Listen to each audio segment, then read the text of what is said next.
अलग अलग देशों में भारतीय राजदूतों को बुलाकर माफी मांगने के लिए कहा जा रहा है। किसकी वजह से? भारतीय जनता पार्टी और नरेंद्र मोदी जी की वजह से। देखिए, भारतीय जनता पार्टी देश का तिरंगा बदलना चाहती है। ईडी, सीबीआई, दिल्ली पुलिस ने एक नहीं अनेकों मामले दर्ज किए हैं आम आदमी पार्टी के खिलाफ। 2 बार कश्मीरी पंडितों को पलायन करना पड़ा है कश्मीर से। एक 1990 में जब भारतीय जनता पार्टी के द्वारा समर्थित सरकार थी केंद्र में, दूसरा 2022 में जब मोदी जी की 56 इंच के सीने वाली सरकार है इस वक्त। नमस्कार, मैं हूं क्षितिज कांत और आप देख रहे हैं 4 PM न्यूज़ नेटवर्क। इस समय मैं आम आदमी पार्टी कार्यालय में हूं और मेरे साथ सांसद संजय सिंह हैं। सर, सबसे पहले तो आपका बहुत बहुत स्वागत है 4 PM। जी नमस्कार, आपके दर्शकों को नमस्कार। सर, मैं ये सर आज तिरंगा शाखाओं की ओपनिंग करने के लिए आपने एक प्रेस कॉन्फ्रेंस रखी, क्या कुछ कहेंगे इस मैटर पर? देखिए, भारतीय जनता पार्टी देश का तिरंगा बदलना चाहती है। उनके मंत्री ने पिछले दिनों, पूर्व मंत्री ने बयान दिया, जो मौजूदा विधायक भी है KS ईश्वरप्पा, वो कह रहा है भारत का तिरंगा बदल देना चाहिए, भगवा होगा राष्ट्रीय ध्वज। तो आप 130 करोड़ हिंदुस्तानियों का अपमान कर रहे हैं। भारत का तिरंगा आप बदलना चाहते हैं। आम आदमी पार्टी जब तक अस्तित्व में है, हम ऐसा कभी भी होने नहीं देंगे। बीजेपी की हिम्मत कैसे हुई कि वो हमारे तिरंगे को बदलना चाहते हैं। तिरंगा शाखाओं का मकसद मैं अब आपको बता रहा हूँ। पहली बात तो 1 जुलाई से उत्तर प्रदेश में तिरंगा शाखाएं शुरू हो रही हैं। इसमें देशभक्ति, राष्ट्रभक्ति और मुल्क की तरक्की की बात की जाएगी। हमने एक हेल्पलाइन जारी किया है 8805328805।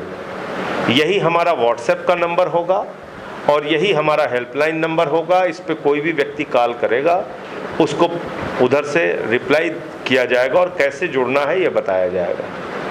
जब जय हिंद लिख के आप व्हाट्सएप मैसेज करेंगे तो तमाम लिंक आ जाएंगे कि कैसे आप इस तिरंगा शाखा से जुड़ सकते हैं।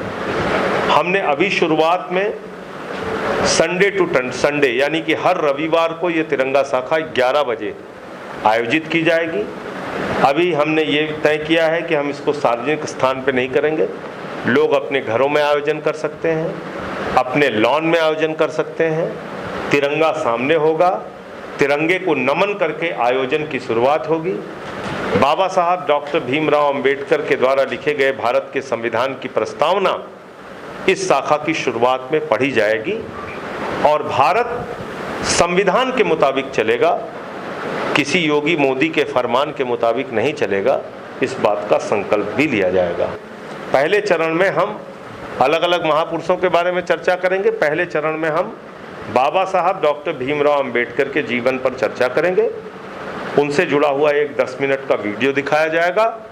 कुछ रचनात्मक कार्य भी तिरंगा शाखा के लिए निर्धारित किए गए हैं, जैसे रक्तदान शिविर का आयोजन, वृक्षारोपण का आयोजन, नदियों की सफाई का आयोजन, लोगों की सहायता और सहयोग का आयोजन।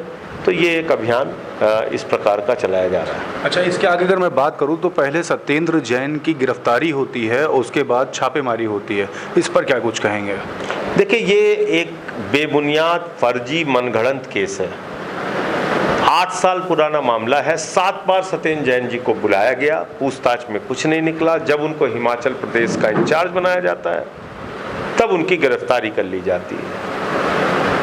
कल उनके घर पे भी ईडी का छापा पड़ गया। ईडी, सीबीआई, दिल्ली पुलिस ने एक नहीं अनेकों मामले दर्ज किए हैं आम आदमी पार्टी के खिलाफ। मुख्यमंत्री के दफ्तर पे सीबीआई का छापा हुआ, कुछ नहीं निकला आज तक। उप मुख्यमंत्री के घर पे सीबीआई का छापा हुआ, कुछ नहीं निकला। हमारे 34 विधायकों पे 140 मुकदमे लिखे गए, 72 में वो बरी हो गए, बाकी में स्टे है, कुछ पेंडिंग है, कुछ नहीं निकला आज तक उनके खिलाफ। तो भारतीय जनता पार्टी दुर्भावना और द्वेष के कारण लगातार हमें फंसाने की कोशिश करती है, लेकिन हर बार ईमानदारी से हमारे लोग सामने आते हैं। सत्येंद्र जैन एक ईमानदार व्यक्ति हैं और दिल्ली के स्वास्थ्य मॉडल की चर्चा आज अमेरिका ही नहीं पूरी दुनिया में हो रही है। जब अमेरिका के राष्ट्रपति की पत्नी हिंदुस्तान आती है तो वो कहती है कि हमें मनीष सिसोदिया का स्कूल देखना है।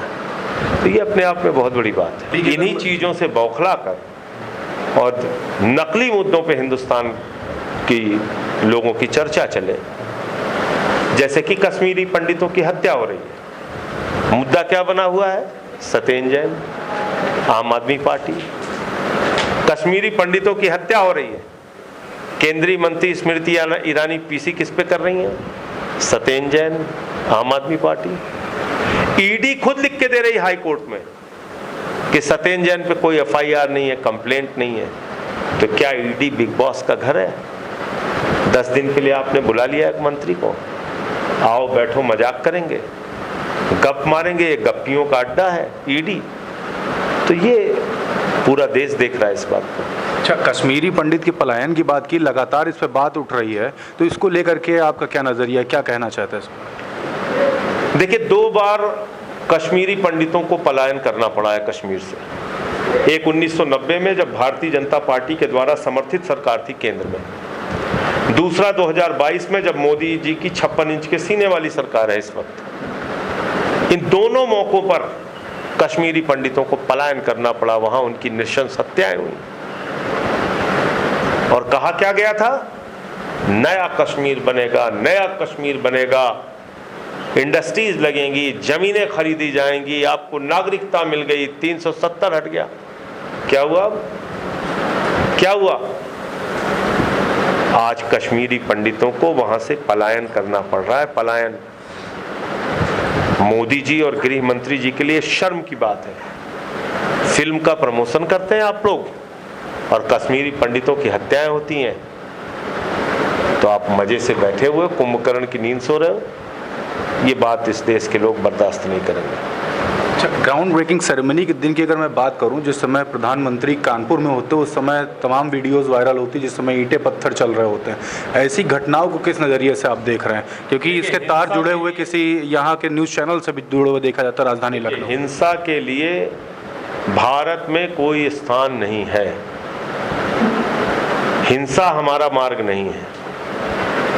हिंसा से शांति नहीं हो सकती, हिंसा से तरक्की नहीं हो सकती, हिंसा से अमन चैन नहीं हो सकता, हिंसा से भाईचारा नहीं हो सकता। जो लोग भी हिंसा में शामिल हैं, वो हिंदू हो, मुसलमान हो, किसी नेता का लड़का हो, उसको उठा के जेल में डालिए। तो ये हिंसा होने का कारण क्या मानते हैं, किस वजह से हो रहा है? देखिए, जो नफरत की भाषा पिछले दिनों बीजेपी ने बोली, उनके प्रवक्ताओं ने, उसको लेकर ये हिंसा की शुरुआत हुई। लेकिन मैं फिर कहना चाहूँगा, एक नागरिक से कहना चाहूँगा, इस देश में कानून है, संविधान है। हमें दबाव बनाना पड़ेगा सरकार के ऊपर कानूनी कार्रवाई के लिए। हिंसा हमारा जरिया नहीं हो सकता। अच्छा, एक बात और अगर करूं तो अभी देख रहे हैं लगातार जो भाजपा के कार्यकर्ता हैं घर घर जा करके डोर टू डोर 8 साल की उपलब्धियां गिना रहे हैं। वहीं आप कहते हैं कि इंटरनेशनल बेइज्जती करा दी मोदी जी ने, तमाम चैनलों पे। अच्छा, इंटरनेशनल बेइज्जती नहीं कराई? बताइए आप मुझे बताइए। अलग अलग देशों में भारतीय राजदूतों को बुलाकर माफी मांगने के लिए कहा जा रहा है। किसकी वजह से? भारतीय जनता पार्टी और नरेंद्र मोदी जी की वजह से। अलग अलग देशों में हमारे भारतीय सामानों का बहिष्कार हो रहा है। वहां रहने वाले भारतीयों का जीवन खतरे में डाल दिया इन लोगों ने। किसकी वजह से है ये? नरेंद्र मोदी जी की वजह से और भारतीय जनता पार्टी की वजह से। गलती करे भाजपा और माफी मांगे भारत, ये कैसे होगा? तो इसलिए मोदी जी ने 75 वर्षों में भारत की इतनी बड़ी बेइज्जती कराई जितना आज तक किसी प्रधानमंत्री नहीं कराई। तो इसलिए मैंने कहा कि इंटरनेशनल बेइज्जती कराई है मोदी जी ने। Thank you very much. हमारे साथ थे संजय सिंह, सांसद आम आदमी पार्टी। तमाम मुद्दों पे हमारी बात हुई। कैसी लगी आप लोगों को कमेंट बॉक्स में लिख करके बताएं और जुड़े रहे 4PM न्यूज़ नेटवर्क के साथ। मैं हूं क्षितिज कांत, कैमरा पर्सन शुभम के साथ। धन्यवाद।